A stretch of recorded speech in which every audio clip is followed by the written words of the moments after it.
Hello friends, उम्मीद करता हूँ आप सभी अच्छे होंगे, स्वस्थ होंगे। तो पहले मैं आपके अधिकारों के बारे में बात करूँगा।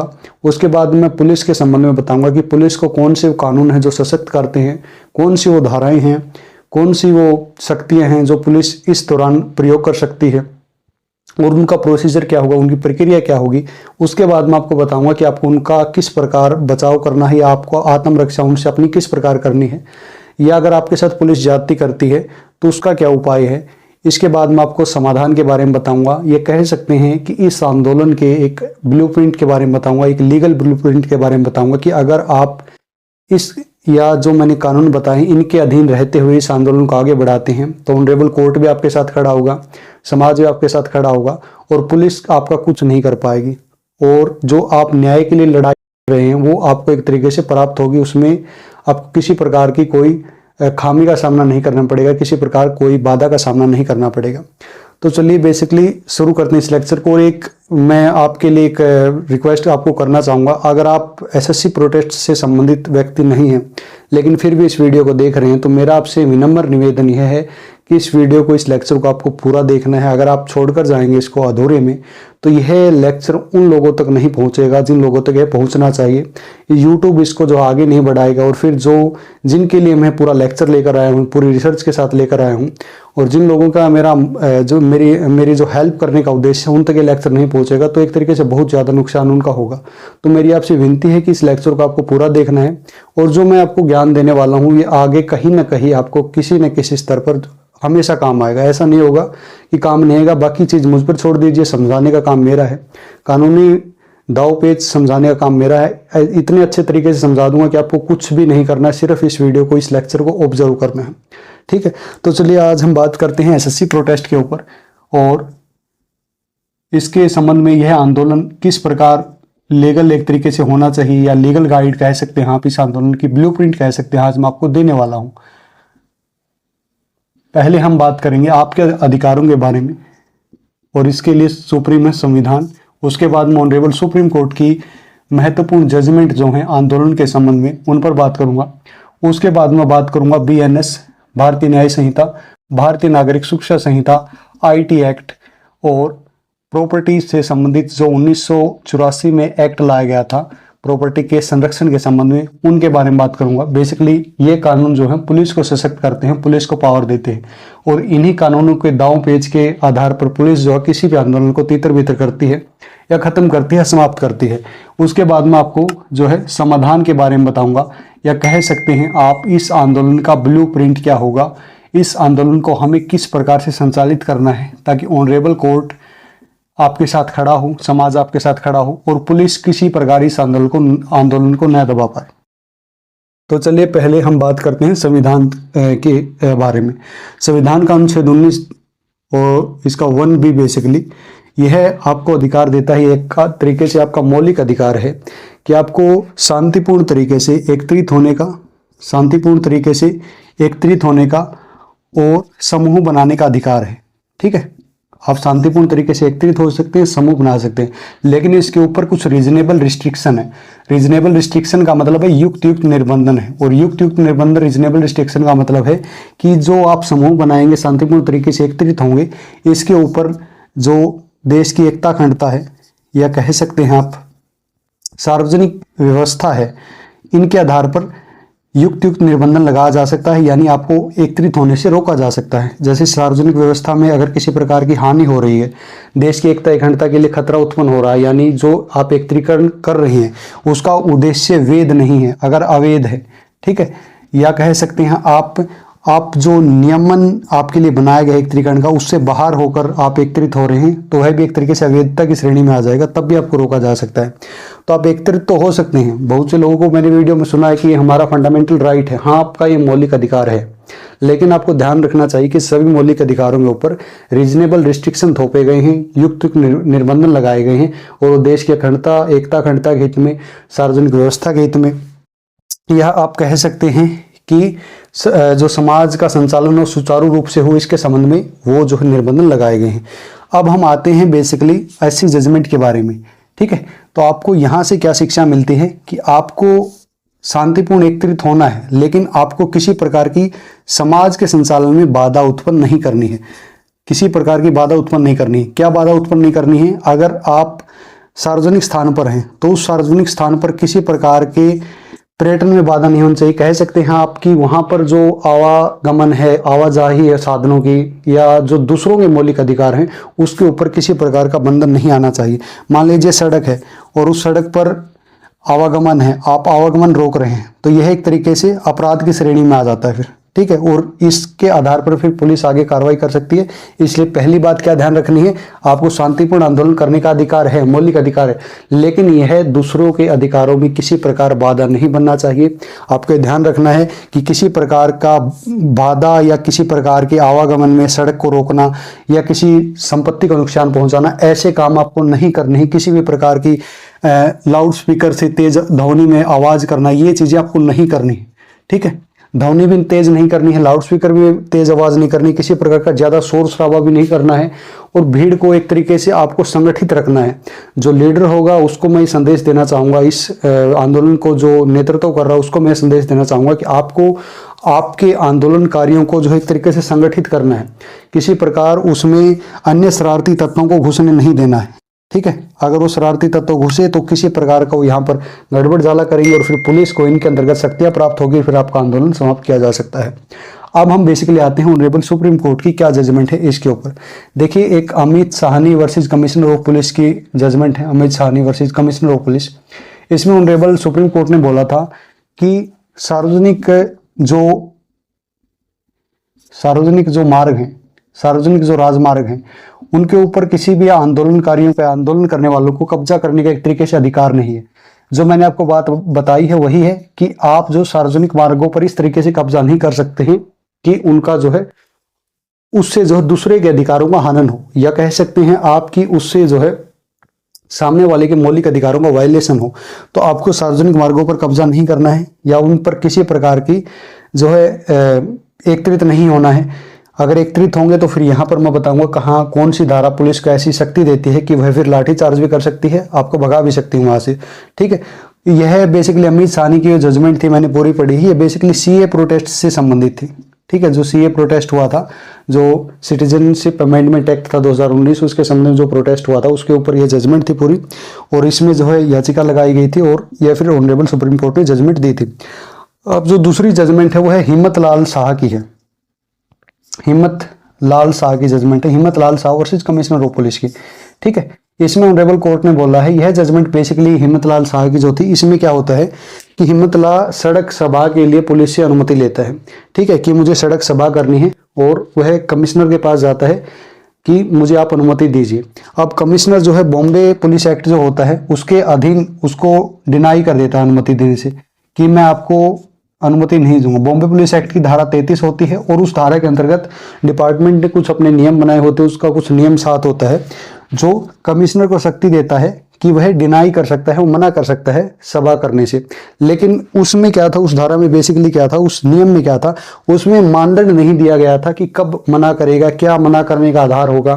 तो इसमें कोर्ट ने बोला कि आप तो फिर ये मनमानापन हो गया आपका, कमिश्नर तो जब मर्जी उसकी करेगा, ना करेगा जब मर्जी उसकी होगी, हाँ करेगा तो मनमानापन हो गया, और मनमानापन हो गया यानी आर्टिकल 14 जो संविधान का अनुच्छेद 14 है उसके खिलाफ हो गया, यानी विधि के शासन के खिलाफ होगा। विधि का शासन है कि जो भी चीज होगी वह रीजनेबल नेक्सस के साथ होगी, उसका कुछ ना कुछ रीजन होगा, आप अपने मन से कोई चीज नहीं कह सकते। यहाँ पर कोर्ट ने बोला है कि जो धारा 33 के अंतर्गत सातवां नियम बनाया गया है वह अवैधानिक है। तो यहाँ से हमें क्या स्पष्ट होता है कि यहाँ से हमें स्पष्ट होता है कि अगर आप शांतिपूर्ण तरीके से आंदोलन करने के लिए पुलिस से परमिशन लेने जाते हैं, आपको पुलिस से परमिशन लेनी है, ठीक है। आपको बिना पुलिस परमिशन के आंदोलन को आगे संचालित नहीं करना है। अगर आपको पुलिस परमिशन नहीं मिली है तो आपको पुलिस परमिशन लेनी है। पुलिस परमिशन अगर ना दे, डिनाई करे, तो हिम्मत लाल शाह की जजमेंट मैंने इसलिए बताई है, डिनाई करेगी तो वह रीजन देगी। अगर वह रीजन ना दे, बिना रीजन के डिनाई कर दे, तो यह मनमानापन हो गया, यह आर्टिकल 14 के अगेंस्ट हो गया, और इसके लिए आप कोर्ट में जा सकते हैं। पुलिस वाला जो इसको डिनाई करेगा, जो कमीशन इसको डिनाई करेगा, उसके ऊपर फिर मामला चलेगा और उससे कोर्ट पूछेगा कि आपने डिनाई क्यों किया। इसमें जजमेंट में बेसिकली बोला था कि आप पूर्ण तरीके से प्रतिबंध नहीं लगा सकते हैं, विनियमित कर सकते हैं। हाँ, हम मानते हैं कि सार्वजनिक व्यवस्था के लिए या कह सकते हैं कि यातायात के लिए यह जरूरी है कि कई बार हम सभा की अनुमति नहीं दे सकते हैं, या कह सकते हैं उस क्षेत्र में, उस स्थान पर हम आंदोलन की अनुमति नहीं दे सकते। लेकिन आप पूर्ण तौर पर यह कहीं इस नियम के आधार पर कि मैं अनुमति नहीं दूंगा, वह भी बिना कारण के तरीके से मनमानापन हो गया। तो इसी संबंध में है कि आपको परमिशन पुलिस की लेनी है। और पुलिस एक्ट बेसिकली जो है उसके संबंध में उसकी धाराएं हैं, जिसमें बेसिकली मेंशन किया हुआ है कि कोई भी आंदोलन करने से पहले पुलिस का जो मजिस्ट्रेट होगा उसकी परमिशन लेना अनिवार्य है, मैंडेटरी है। अगर आप परमिशन लेकर यह एक तरीका शांतिपूर्ण एकत्रीकरण करते हैं तो फिर यह तरीके से ये वैध हो जाएगा। और अगर यहाँ पर आपने अच्छा काम कर लिया, यानी पुलिस के परमिशन लेकर कार्रवाई कर ली, तो फिर आगे पुलिस यहाँ पर जो ये शक्तियाँ इसको दी गई हैं उनका यूज करने में अपने आप ही बंध जाती है। उसके हाथ एक तरीके से कहते हैं अपने, एक तरीके से आप कह सकते हैं अपने आप ही बंध जाते हैं। और सबसे ज़्यादा लोग गलती यही करते हैं कि वो परमिशन नहीं लेते हैं। अगर वो परमिशन ले पुलिस एक्ट के अंतर्गत पुलिस से जाकर या मजिस्ट्रेट से जाकर संबंधित स्थान पर आंदोलन करने की, तो फिर ये जो उनके खिलाफ चीज़ें होने वाली थी वो नहीं होगी। इसके बाद जो अगली जजमेंट है वो मैं आपको बताने जा रहा हूँ। वो अगली जजमेंट बेसिकली रामलीला मैदान के संबंध में है। आपने रामलीला मैदान का इंसिडेंट देखा होगा, जो है रामदेव जी जो है वहाँ पर भीड़ को एकत्रित करके भ्रष्टाचार के खिलाफ जो आंदोलन कर रहे थे, और उसके संबंध में जो है पुलिस ने उनको तितर बितर करने के लिए, कह सकते हैं आप, उनके ऊपर बल का प्रयोग किया। तो इस संबंध में जो ऑनरेबल कोर्ट था उसने बोला है, रामलीला मैदान के संबंध में जो जजमेंट है वह बोलती है कि रामलीला मैदान के संबंध में जो घटना हुई थी उसके संबंध में जो जजमेंट है वह यह बोलती है कि बल का आनुपातिक प्रयोग करना है। ठीक है, यानी पुलिस भीड़ को तितर बितर करने के लिए, यानी ऐसी भीड़, ऐसी सभा, यहाँ पर जैसे मैंने बताया कि पुलिस परमिशन लेकर कोई आंदोलन हो रहा है कोई स्थान पर, तो पुलिस फिर कुछ नहीं कर सकती, उसके एक तरीके से हाथ बन जाते हैं। अब मान लीजिए पुलिस की परमिशन नहीं ली गई है, उसके बावजूद सार्वजनिक स्थान पर आंदोलन हो रहा है, तो फिर पुलिस को शक्ति मिल जाती है भीड़ को तितर बितर करने की, वो मैं वहां पर बताऊंगा। तो यहाँ पर पुलिस बल का प्रयोग कर सकती है। अब बल का प्रयोग कितना होगा? अनुपात में होगा। ठीक है, रामलीला वाले इंसिडेंट में ऑनरेबल सुप्रीम कोर्ट ने बोला है बल का प्रयोग पुलिस को अनुपात में करना है, अनुपात से बाहर जाकर नहीं करना है।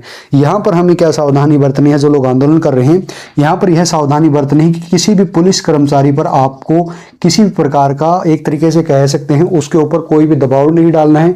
अगर वह आपको कहे कि मैं आपको गिरफ्तार कर रहा हूं, तो आपको गिरफ्तारी देनी है, आपकी अपनी समर्पण कर देना है, संघर्ष नहीं करना है। यहाँ से सिद्धांत यह निकलता है कि आपको समर्पण करना है, संघर्ष नहीं करना है। और समर्पण करने का तात्पर्य मेरा यह है कि अगर आप पुलिस वाले कहें कि आप यहाँ से उठिए चलिए, तो आपको कहिए कि ठीक है चलिए हम चलते हैं। वो आपको बस में लेकर जाए तो उनके साथ आपको कोऑपरेट करना है, किसी प्रकार का संघर्ष नहीं करना है। आपके पास, मुझे है समझ में नहीं आ रहा कि इतने एजुकेटर ही इतने बड़े बड़े, उनके पास इतने करोड़ों सब्सक्राइबर हैं यूट्यूब के ऊपर, अगर वो एक बार बोल दे कि हमें शांतिपूर्ण आंदोलन करना है और हमें पुलिस यहाँ से लेकर जा रही है, तो हमारी जगह कोई दूसरे स्टूडेंट आकर यहाँ लेंगे और वो भी शांतिपूर्ण तरीके से बैठेंगे, किसी प्रकार का कोई दबाव पुलिस के ऊपर नहीं बनाएंगे, पुलिस के ऊपर कोऑपरेट करेंगे। आपको संघर्ष नहीं करना, आपको समर्पण करना। आपके पास भीड़ बहुत है, आप किस चीज से घबराए हुए? मुझे ये समझ में नहीं आ रहा किस चीज से आप डरे हुए हैं। आपके पास लिमिटेड लोग नहीं है, आपके पास अनलिमिटेड लोग हैं। एक तरीके से इतनी जनसंख्या है, दिल्ली का क्षेत्रफल कितना है, कितनी बसें हैं दिल्ली पुलिस के पास, ठीक है, कितने लोगों को जो है एक तरीके से जबरदस्ती उठाकर ले जा सकती है। अगर आप पुलिस के साथ कोऑपरेट करेंगे, आप उनके साथ समर्पण करेंगे, आप उनके साथ किसी प्रकार की ज्यादती मत कीजिए। ठीक है, पुलिस के साथ आपको क्या करना है? समर्पण करना है उनको, ज्यादती आपको उनके साथ नहीं करनी है। अगर वो आपको मारे हैं तो आपको जवाब नहीं देना, आपको वीडियो रिकॉर्डिंग करनी है। ठीक है, आपको जवाब नहीं देना है। अब जैसे मैंने एक कल वीडियो देखी है कि उसमें पुलिस वाले उनको उकसा रहे थे और वो उकस गए, मतलब कह सकते हैं आप वो उकसाव में आ गए। यह उनकी एक चाल थी, आपको उस चाल में नहीं फंसना, वो मैं चीजें आगे बताऊंगा। ठीक है, तो यहाँ पर समानुपाती बल का अनुपातिक सिद्धांत आता है। रामलीला वाले इंसिडेंट में ऑनरेबल कोर्ट ने बोला है कि पुलिस बल का उसी अनुपात में प्रयोग कर सकती है जिस अनुपात में जरूरी हो। अब मान लीजिए आप समर्पण कर रहे हैं, ठीक है, आप उनके साथ चलने के लिए तैयार हैं, तो आपके ऊपर वो लाठीचार्ज नहीं कर सकते, आपको पीट नहीं सकते हैं, आपके ऊपर वो जो है पानी की बौछारें नहीं बरसा सकते, क्योंकि जब आप उनके साथ रजिस्ट कर ही नहीं, आप उनके साथ संघर्ष कर ही नहीं रहे हैं, तो वह आपके साथ वह ज्यादती नहीं कर सकते हैं, क्योंकि यह इस सिद्धांत का उल्लंघन होगा जो ऑनरेबल सुप्रीम कोर्ट ने रामलीला वाले इंसिडेंट वाली जो केस था उसमें दिया था। और अगर वो ऐसा करते उनकी वीडियो रिकॉर्डिंग कीजिए, फिर पूरे डिपार्टमेंट के ऊपर कार्रवाई होगी, पूरे डिपार्टमेंट के ऊपर जो फिर मामला चलेगा, और जो इसमें मुख्य अधिकारी होंगे जो दोषी पाए जाएंगे उनको फिर ऊपर फिर कार्रवाई होगी। तो इसलिए घबराने की आवश्यकता नहीं है, आप कानून के साथ चलिए, आप कानून के अनुसार चलिए, जो कानून ने आपको सुविधाएं दी है, आप उनका प्रयोग कीजिए।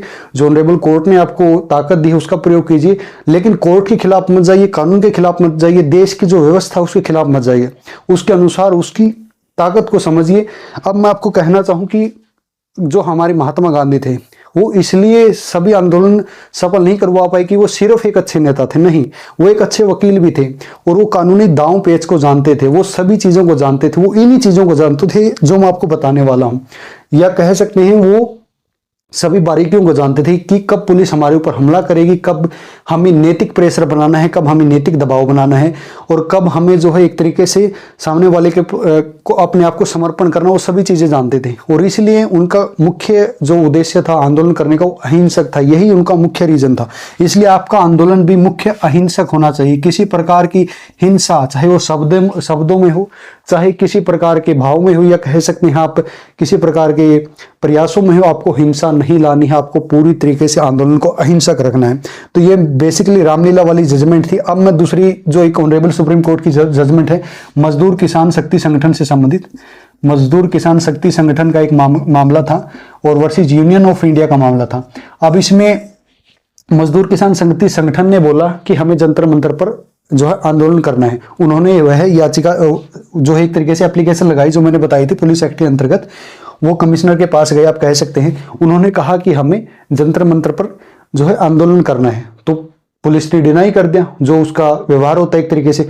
तो यहां पर वो कोर्ट में गए, कोर्ट ने बोला कि पुलिस पूरी तरीके से डिनाई नहीं कर सकती है, ठीक है, जंतर मंतर पर आंदोलन करना आपका एक तरीके से अधिकार है और पुलिस इसको डिनाई नहीं कर सकती है। यहां पर फिर जो है ऑनरेबल कोर्ट ने बोला है कि यह जो आंदोलन है ये आप कर सकते हैं, लेकिन ये नियमों के विनियमन के अधीन होगा। यानी पुलिस इसका टाइम डिसाइड कर सकती है, पुलिस इसकी संख्या डिसाइड कर सकती है, कितनी संख्या में लोग इसमें होंगे, या कह सकते हैं पुलिस इसका जो है मार्ग डिसाइड कर सकती है। ये चीजें पुलिस डिसाइड कर सकती है। पुलिस लोगों की व्यवस्था का काम कर सकती है कि कैसे लोग व्यवस्थित होंगे, लेकिन पुलिस डिनाई नहीं कर सकती आंदोलन करने से। ये जजमेंट है ऑनरेबल सुप्रीम कोर्ट की मजदूर किसान शक्ति संगठन से संबंधित। आप पूरी जजमेंट को पढ़ लीजिए, मैंने पूरी जजमेंट पढ़ी, उसके आधार पर मैं बता रहा हूं, ठीक है। यानी आप आंदोलन पर प्रतिबंध नहीं लगा सकते हैं, इसमें बोला था प्रतिबंध नहीं कर सकते आप पूरी तरीके से। और अगर प्रतिबंध करते हैं तो एक तरीके से जो लोकतंत्र हमारा उसके अगेंस्ट हो गया। लोकतंत्र में मुख्यतः दूसरी आवाज, जो विपक्ष की आवाज होते हैं या जो विरोधी स्वर होते हैं, उनको दबाना एक तरीके से आप कह सकते हैं लोकतंत्र की हत्या होगी। अगर हम ऐसा करते हैं कि उनको बिल्कुल भी ना बोलने दे, जो आंदोलन कर रहे हैं, जो अपने अधिकारों के लिए, अपने न्याय के लिए लड़ रहे हैं, अगर उसको हम बिल्कुल भी ना बोलने दे, तो यह एक तरीके से लोकतंत्र की हत्या होगी और डिनाई नहीं कर सकती पुलिस। तो मजदूर किसान संगठन की जजमेंट थी। तो मैंने बेसिकली आपको ये जजमेंट इसीलिए बताई है कि मान लीजिए पुलिस परमिशन अगर आप लेने जाएं तो वहां पर अगर कोई बाधा खड़ी हो तो आप ये जजमेंट रख दीजिए सामने, ठीक है।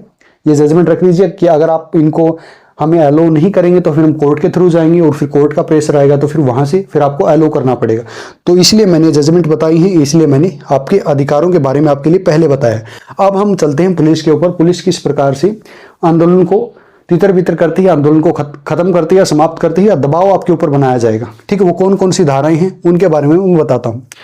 तब तक इस वीडियो को शेयर कर दीजिए, मैं थोड़ा सा तब तक इसको साफ कर देता हूं।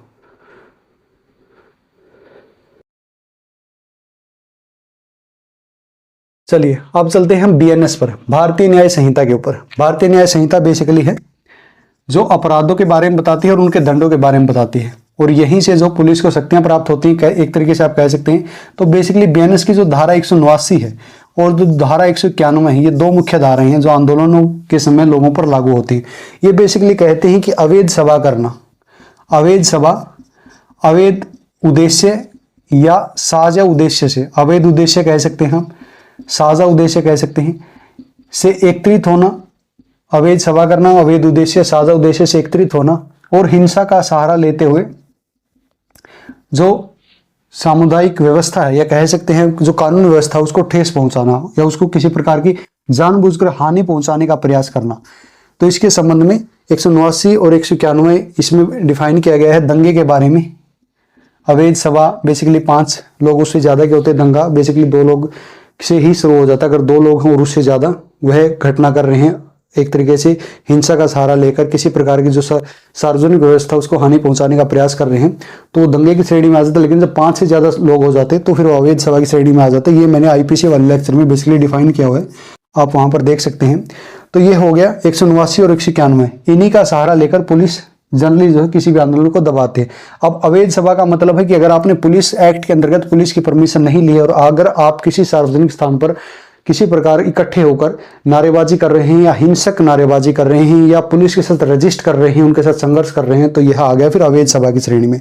ठीक है। और अगर किसी प्रकार की अवैध सभा होती है तो BNSS भारतीय नागरिक सुरक्षा संहिता के अंतर्गत जो प्रक्रिया दी गई है कि पुलिस किसी प्रकार कार्रवाई करेगी अगर कोई ऐसी घटना होती है जो सार्वजनिक व्यवस्था को हानि पहुंचाने वाली हो। तो बेसिकली इसके संबंध में जो धारा 100, जहां तक मुझे याद आ रही, धारा 148 बेसिकली इसके संबंध में है।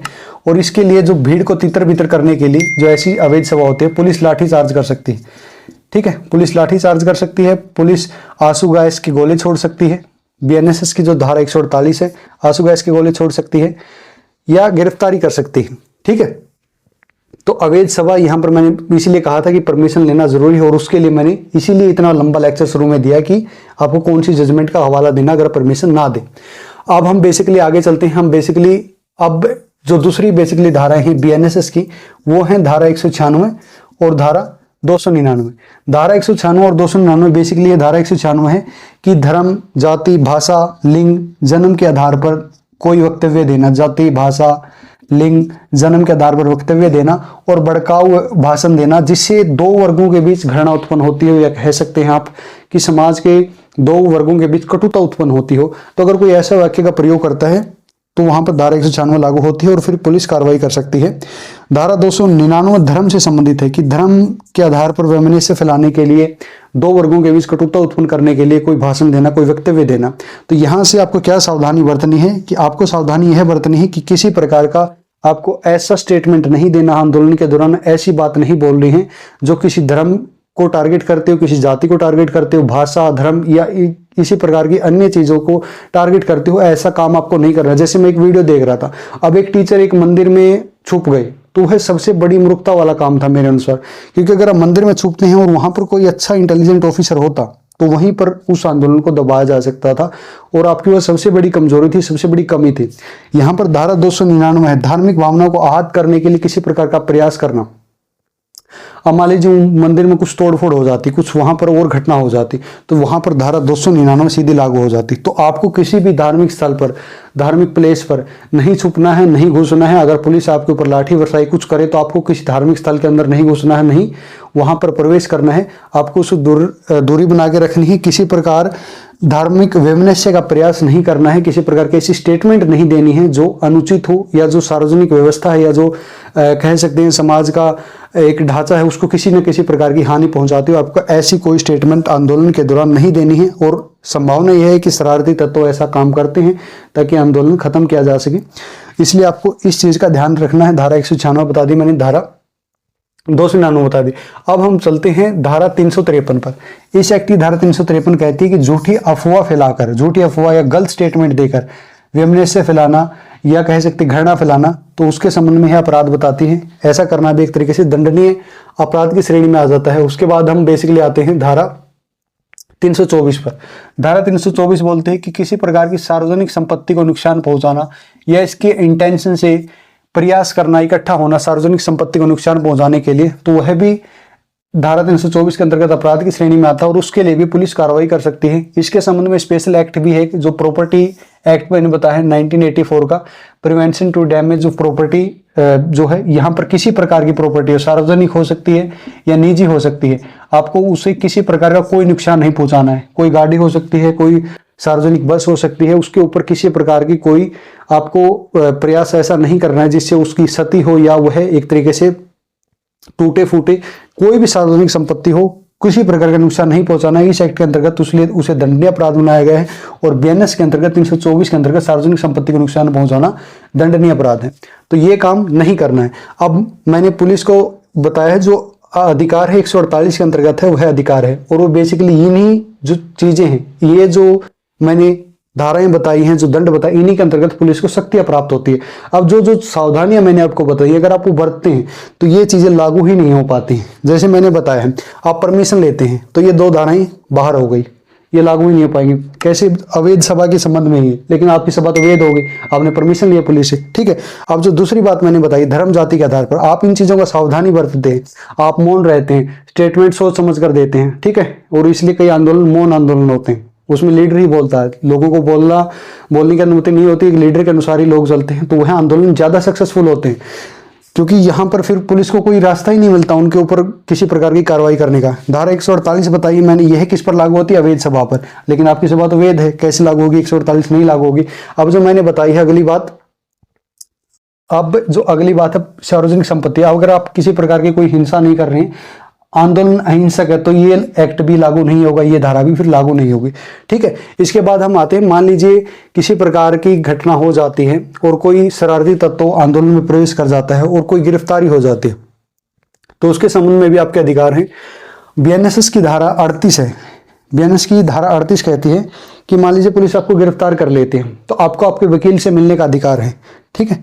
आपको आपके वकील से मिलने का अधिकार, इंटेरोगेशन के दौरान आपको आपके वकील से मिलने का अधिकार है।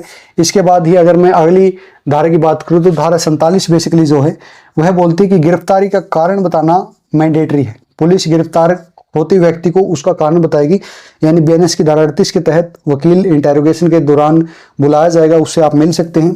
47 के तहत आपको गिरफ्तारी का कारण बताना होगा पुलिस को। तो मान लीजिए आंदोलन ऐसी सीमा पर पहुंच जाता है कि पुलिस आपको गिरफ्तार कर लेती, तो इन 2 धाराओं को याद रखिए, ये आपके काम आएंगी। आपको आपके वकील से मिले बिना कोई भी स्टेटमेंट नहीं देनी है, आपको आपके वकील से मिला बिना किसी भी प्रकार का जो है वक्तव्य पुलिस को नहीं देना है। आपको कहना है कि धारा 38 के तहत मुझे अपने वकील से मिलना है, आप बुलाइए। वकील को मिलना और उसके बाद इंटेरोगेशन में आगे बढ़ना, यह मुझे कानूनी रूप से धारा 38 सशक्त करती है, तो आप वकील को बुलाइए। धारा 47 मैंने बताई, गिरफ्तारी का कारण आपको उनको बताना मैंडेटरी हो, आपको गिरफ्तारी का कारण बताएंगे। तो ये तो होगी बेसिकली बीएनएसएस और प्रॉपर्टी एक्ट। अब बच गया आईटी एक्ट। आईटी एक्ट क्यों मैंने लिया है? आईटी एक्ट इसलिए लिया है कि सोशल मीडिया का जमाना है, और मान लीजिए किसी प्रकार किसी व्यक्ति को, किसी टीचर को गिरफ्तार कर लिया जाता है, तो उसको इमोशन में आकर सोशल मीडिया पर, अपने यूट्यूब चैनल पर ऐसा वक्तव्य नहीं देना है जिससे जो है छात्र गलत तरीके से समझे या वह छात्र हिंसा पर उतारू हो जाए। आपको स्टेटमेंट सोच समझ कर देना है। आपको ऐसी स्टेटमेंट नहीं देनी है जिससे हिंसा किसी प्रकार की उत्पन्न हो, छात्र अग्रेशन में आए और अग्रेशन में आकर कोई ऐसा कदम उठाए जिससे ये चीजें हों, अवैध सभा हो जाए, किसी सार्वजनिक संपत्ति को नुकसान हो, या जो कानून व्यवस्था है वो किसी न किसी प्रकार से बाधित हो। आपको ऐसी स्टेटमेंट बिल्कुल भी नहीं देनी है। आपको बिल्कुल गांठ बांध लेनी है। आपको जो आईटी एक्ट है, आईटी एक्ट बेसिकली बोलता है कि कोई भी ऐसा काम करता है, या कह सकते हैं आप विमनस्य फैलाने के लिए, झूठी अफवाह फैलाने के लिए, हिंसा फैलाने के लिए काम करता है, तो उसके संबंध में बेसिकली आईटी एक्ट है, और उसके तहत आपके यूट्यूब चैनल के ऊपर कार्रवाई हो सकती है, सस्पेंड किया जा सकता है, अन्य चीजें हो सकती हैं। तो वो चीजें आपको ध्यान रखनी है। हिंसा या इससे संबंधित किसी भी प्रकार का सहारा आपको इस आंदोलन के दौरान नहीं लेना है, ठीक है। इसलिए मैं बार बार ये बात बोल रहा हूं। तो मैंने बीएनएस बता दिया, बीएनएसएस बता दिया, आईटी एक्ट बता दिया, प्रॉपर्टी एक्ट बता दिया। ये जो चीजें मैंने बताई यही जो है पुलिस को ताकतवर बनाती हैं, पावरफुल बनाती हैं। अगर आप इनका ध्यान रखोगे तो इनसे बाहर कोई कानून मुझे लगता है, और है तो उसकी ज्यादा फिर इंपॉर्टेंस नहीं रह जाती है। अब हम बेसिकली अगले हमारे पार्ट पर चलते हैं, और वह है हमारा समाधान, या कह सकते हैं कोर्ट या पुलिस का प्रोसीजर, जो मैं आपको बताने वाला हूँ। समाधान क्या क्या इस चीज का मैं बताऊं। मान लीजिए आप कह सकते हैं कि आप ब्लूप्रिंट क्या होगा इस आंदोलन का। मेरे अनुसार इस आंदोलन को अगर मैं एक अच्छे मुकाम तक लेकर जाना चाहूं तो इस आंदोलन को आपको कैसे करना है वो मैं अब आपको बताने वाला हूं। ब्लूप्रिंट क्या होगा कानूनी रूप से, ताकि किसी प्रकार की बाधा का सामना आपको ना करना पड़े, और आप जिस लक्ष्य के साथ इस आंदोलन को करने निकले हैं वह आप हासिल कर पाए, या आपको न्याय मिल सके, वह ब्लूप्रिंट अब मैं देने वाला हूं। देखिए, पहली चीज, इस आंदोलन के दौरान जो इस आंदोलन का मानक होना चाहिए वह आपको पुलिस की अनुमति लेना है, ठीक है। अगर आप जंतर मंतर पर भी आंदोलन कर रहे हैं तो पुलिस की सुनिश्चित कीजिए आपके पास अनुमति है, अनुमति की कॉपी है, आपको पुलिस की अनुमति लेनी है।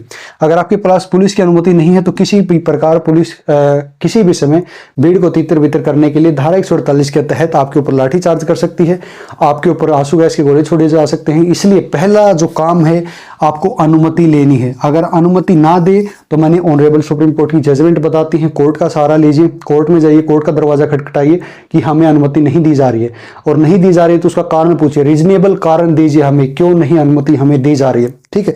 दूसरी बात आपको करनी है, पूर्णतः अहिंसक रूप अपनाना है। आंदोलन में किसी भी प्रकार की हिंसा का सहारा नहीं लेना है, पूर्णतः अहिंसक आंदोलन होना चाहिए। तीसरा जो काम करना है वो सार्वजनिक जो वाहन हो गए, सार्वजनिक जो मार्ग हो गए, उनमें किसी प्रकार की कोई बाधा नहीं डालनी है। सार्वजनिक मार्ग किसी प्रकार के हो गए, रेलवे ट्रैक हो गया, सड़क हो गई, किसी प्रकार आपको उनमें कोई भी बाधा नहीं डालनी है, किसी प्रकार से उनको जो है आपको क्षति नहीं पहुंचानी। सार्वजनिक संपत्ति को आपको किसी प्रकार क्षति नहीं पहुंचानी है। धार्मिक स्थलों से आपको दूर रहना, धार्मिक स्थलों के पास आपको नहीं जाना कह सकते हैं हम, या उनमें छुपना भी नहीं है। ये चीजें हैं। इसके साथ अगली बात मैं बताऊं, जैसे मैंने देखा था कि बसों में लोगों को ले जाया जा रहा है, कोई दिक्कत नहीं है। पुलिस वाले कहें कि बसों में चलिए तो आपको उनको रजिस्ट नहीं करना है, आपको उनको उनके साथ संघर्ष नहीं करना है, पुलिस कर्मी के साथ किसी प्रकार की धक्का मुक्की आपको नहीं करनी है। ठीक है। अगर आप ऐसा करते हैं तो फिर वही मामला हो जाता है जो मैंने आपको पूरा कानूनी चक्कर समझाया है, फिर आप उसमें फंस जाएंगे, फिर कोई उन्हीं, आप समर्पण कीजिए। ठीक है। तो अगला काम है समर्पण कीजिए, संघर्ष नहीं, समर्पण कीजिए। आपको संघर्ष नहीं करना है, आपको समर्पण करना है। आपके पास अनलिमिटेड लोग हैं, किस चीज से घबरा रहे हो? आप समर्पण कीजिए और आ जाएंगे और आंदोलन को संभाल लेंगे। लेकिन लीडर वही रहना चाहिए, चीजें वही चलनी चाहिए, जो मैंने स्टैंडर्ड बताए हैं यही होने चाहिए। किसी प्रकार का आपको हिंसा का सहारा, समाज को हानि पहुंचाना, संपत्ति को हानि पहुंचाना, ये काम आपको नहीं करने हैं। आपको सामुदायिक जो व्यवस्था है, जो समाज का नैतिक बल है, उसका सहारा लेना है, नैतिक दबाव उत्पन्न करना है समाज का। अगर आप ये चीजें करेंगे तो समाज का नैतिक दबाव भी कहीं ना कहीं आपके साथ काम करेगा, आपके साथ मीडिया काम करेगी। तो अगर आपको ले जाया जाता है तो कोई दिक्कत नहीं, आप उनके साथ जाइए। और आपको मैं एक बात बताऊं, कितने लोगों पर जो है गिरफ्तारी की एफआईआर हो सकती है, या कह सकते हैं आप वो प्रक्रिया अपना नहीं, वो आपको डिटेन करेंगे, थोड़ी देर के बाद वो छोड़ देंगे। अगर आप उनके साथ कोऑपरेट करेंगे, आप उनकी भी चीज को समझिए, उनकी पॉइंट ऑफ व्यू को भी समझिए। यहाँ पर मैं वही गांधी जी वाली बात कहता हूँ, क्या सामने वाले को आपको अपने साथ लेकर चलना है, जो पुलिस वाला है उसको अपने साथ इस प्रकार लेकर चलना है कि आपको उसके साथ कोऑपरेट करना है। आप उसकी समस्या समझिए, वो अपने ऑर्डर को फॉलो कर रहा है, ठीक है, उसको ऊपर से ऑर्डर मिला है, अगर वो ऐसा नहीं करेगा तो उस बेचारे की नौकरी चली जाएगी, ठीक है, उसके भी बाल बच्चे हैं। तो आपको उनसे किसी प्रकार की ज्यादती नहीं करनी है, आप उनकी स्थिति को समझिए। आप अपना हक ले रहे हैं, आप अपने न्याय के लिए लड़ रहे हैं, लड़िए, लेकिन कानूनी अनुसार जो हमारा बेसिक प्रिंसिपल है, जो अहिंसा है, उसको मत छोड़िए। जो जिस चीज ने हमें आजादी दिलाई है उसको मत भूलिए, ठीक है। तो ये पूरा मैंने स्टैंडर्ड जो बताया है, इसको आपको फॉलो करना है। और अगर ये चीज आपने फॉलो कर ली तो मैं गारंटी दे सकता हूं एसएससी घुटने टेक देगी, ठीक है। आपको जो न्याय चाहिए वो आपको मिलेगा, आपको जो हक चाहिए वो आपको मिलेगा, ठीक है। अगर ये चीजें आपने कर ली, जो मैंने पूरा चक्कर बताई आपको, आपने फॉलो कर लिया, तो ऐसी कोई ताकत नहीं जो आपको रोक सके। और मैं आपके साथ खड़ा हूं, जितना मुझसे लीगल सपोर्ट होगा, जितनी मुझसे सहायता होगी वो मैं आपके लिए करूंगा। जितना मुझसे, अगर कोई समस्या हो जाती है, जितनी मुझसे टीम बनेगी, हो सकता है मुझे वकीलों की टीम आपके साथ खड़ी करनी पड़े, वो मैं कर दूंगा। अगर आप मेरे साथ खड़े हैं तो मैं आपके साथ खड़ा हूं, मेरा सपोर्ट पूरा आपके साथ है, मैं आपके साथ कंधे से कंधा मिलाकर खड़ा हूं। लेकिन मेरा खड़ा होने का मतलब यह है कि आप इस जो मैंने ब्लूप्रिंट बताया है, जो मैंने आपको तरीका बताया, इसको फॉलो करेंगे। आप किसी प्रकार से जो इस आंदोलन को अग्रेशन की तरफ नहीं मोड़ेंगे, इस स्टैंडर्ड को फॉलो करेंगे। मैं आपके साथ खड़ा हूं, समाज आपके साथ खड़ा है। और चलिए मिलते हैं फिर अगले वीडियो में। इस वीडियो को शेयर कर दीजिए, उन लोगों तक पहुंचाइए जिनको इसकी जरूरत है, जो न्याय के लिए गुहार लगा रहे हैं और जिनके लिए न्याय होना चाहिए। तो फिर अगली वीडियो मिलते हैं। अगर व्हाट्सएप चैनल ज्वाइन नहीं किया तो वहां कर लीजिए, नीचे कमेंट में मैं पिन कर दूंगा व्हाट्सएप चैनल का लिंक, या आपको डिस्क्रिप्शन में मिल जाएगा। चैनल को सब्सक्राइब कर लीजिए और शेयर कर दीजिए इस वीडियो को, जितना ज़्यादा से ज़्यादा हो सके उन लोगों तक ये वीडियो पहुंचनी चाहिए। तो फिर मिलते हैं अगले वीडियो में, तब तक बने रहिए, जुड़े रहिए। जय हिंद, जय भारत।